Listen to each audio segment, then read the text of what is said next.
I gotta be honest with you, last time Samsung came with a masterpiece was 2018 when they released the Note 9. For me, it had absolutely no compromises. Up until recently, I've used it as my daily driver. So when I found out Samsung merged the S and Note lines, I was cautiously optimistic. Now I can confidently say Samsung absolutely nailed it this year, but there are some caveats that you should be aware of. Okay, let's start with the unboxing. It is still the black box that we've had for a couple of generations, not really anything wrong with that. It's just it would have been cool if they had the S22 logo and the S Pen picture together on the box. That would have been a nice touch. Also, the box is thinner like the S21 box, but it is heavier, which is surprising because there is no charger or earphones. What a world we live in. The color of the S letter on the box refers to the color of the phone itself. The unboxing experience is pretty standard. Inside we have the phone itself, quick start guide along with a SIM ejector tool and a USB-C cable. And that's it.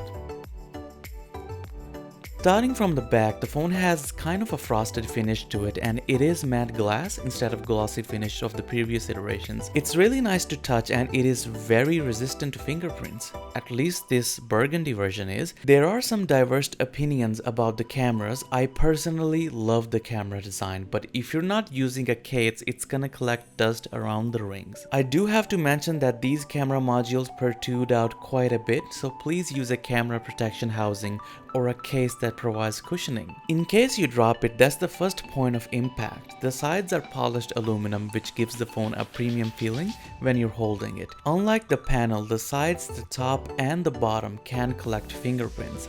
On the top we have a microphone. On the bottom, starting from the left, we've got S Pen slot, speaker grill, USB-C port, bottom microphone and a SIM tray. On the front it is the curved display, slightly less than the previous iterations, but it is still there.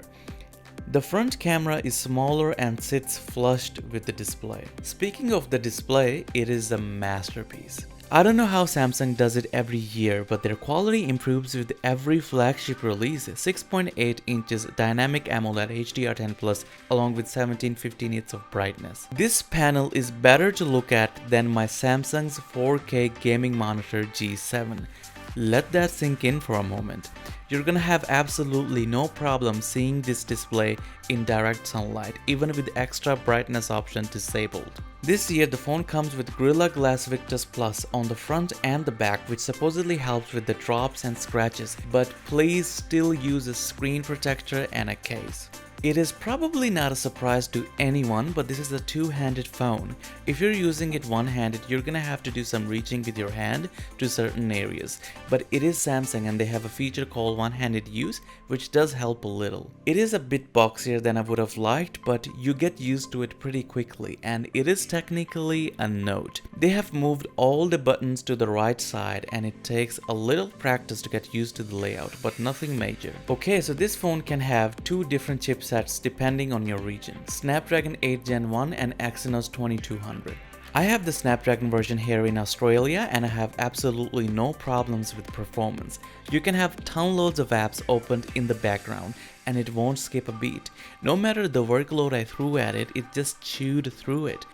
If you are considering a phone that is specifically focused on gaming, I wouldn't recommend it. You should get something from Asus ROG or Red Magic 7. I noticed that when I was pushing it to its limits, the phone did get warmer. And this is in line with what I've heard about this chipset. This chipset is high performing but also runs hot. But it was never running too hot, the temperature was consistent. The funny thing is, it used to be the other way around, with Exynos running significantly hotter and throttling while Snapdragon just chilling. One gotcha from Samsung this time is that the starting version comes with 128GB of storage and 8GB of RAM. It is a sneaky way to charge you more for 256GB and 12GB of RAM. I do have the 12GB version, but I feel like 8GB in 2022 is just not enough, especially for a phone that is focused on productivity. Let's talk about battery life. While I would consider it top tier, it is not mind-blowing. Back in 2018 when Note 9 came out, that battery was indeed mind-blowing for its time. It's a little disappointing. The current battery champ crown of course goes to iPhone 13 Pro Max Steroid Alpha Supreme Premium Limited Edition. Comparing this phone to Galaxy S21 Ultra, I wouldn't call this a generational leap. It could be partly because of the S Pen. I tried taking it out and the battery lasted slightly longer, but it still wasn't a generational leap. Credit where credit is due, the AI does help with efficiency and the battery does last a little longer than it used to when the phone was brand new. My educated guess for the culprit would be Snapdragon 8 Gen 1. It is a performance focused chip first and efficiency focused chip second. I remember the same issues, sort of, with Snapdragon 855 Plus chipset, which was overclocked version of 855. With heavy use, I consistently get 6 hours plus screen on time, and with moderate and productive use, I get more than 7 hours screen on time. If you've got a full working day ahead, put the screen on 720p, turn on the power saving mode, and the battery lasts you the whole day, even with some really heavy usage. The panel is so amazing that you won't even notice the downgrade to 720p. Again, it is still not a deal breaker, but it should factor in your decision making. Samsung surprised everyone with this S Pen, 2.8 millisecond of latency. It is insane and it really shows. The writing experience is second to none. It is vacuum technology and the stroking feels like it's being done in real time. However, as a frequent S Pen user, you can still somewhat feel like you're writing on your phone and not on a paper. I mean, don't get me wrong, it is still miles ahead when compared to the previous iterations, and the AI prediction makes using the S Pen a treat. But if you're a frequent S Pen user, you can still notice the strokes being rendered. However, you really have to look for them. The Bluetooth functionality from the previous iterations is still here. The pen feels smooth and premium. It is still plastic, but it is coated in rubber, which makes it really nice to hold.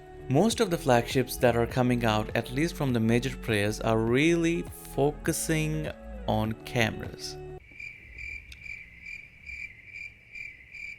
So it's not a surprise when I say these camera modules are amazing. We've got 4 cameras here. The first one is 108 megapixel sensor f1.8 wide angle, a 12 megapixel f2.2 ultra wide, and a pair of 10 megapixel telephoto lenses. The amount of detail that you are able to get on this phone is unbelievable. For photography, I would even go as far as to say that when you press the shutter button, majority of the scenarios, you will get a decent shot. That main sensor does 12 megapixel pixel binning, but if you want to truly utilize that camera hardware, you're gonna need the Expert Raw app from the Galaxy Store that lets you play with all the settings and parameters. In the video department, it is way better than the previous iterations. Even in challenging situations, it was not grainy. While walking or jogging, the phone has excellent stabilization, and I'm shooting 4K 60 FPS. Samsung really made stabilization and zoom priorities. Speaking of zoom, it is much more usable now. I mean, take a look at these shots. This is 50x digital zoom. I did manage to get 100x digital zoom shots, but they're grainy, and to be fair, that is to be expected. But at lower zoom levels, the results are quite competent. To me, this phone feels like the Galaxy Note 9 Part 2. You get the normal colors when you buy this phone, which are black, white, green, and burgundy. Not to mention you get 3 online exclusive colors if you order from Samsung, which are graphite, red, and sky blue. Additionally, Samsung has committed to provide 4 freaking years of software updates. I cannot believe how long has our community been asking for it. Quad HD is now available with 120Hz display. S22 Ultra comes with 45-watt super fast charging, but the charger is not included in the box. If you have a Galaxy S20 or above, I don't recommend this phone. The upgrades are noticeable, sure, but they're not significant. But if you're looking to upgrade, it is a pretty expensive phone. And at this price tag, should you get a flip or a fold phone? Because it is a slab phone and it doesn't have that folding cool factor. But if you want a flagship device with all the bells and whistles and all the flagship features, you can't go wrong with the S22 Ultra. With that being said, this is Roguehat. I hope you guys enjoyed this perspective. Thank you so much for watching. Catch you guys later.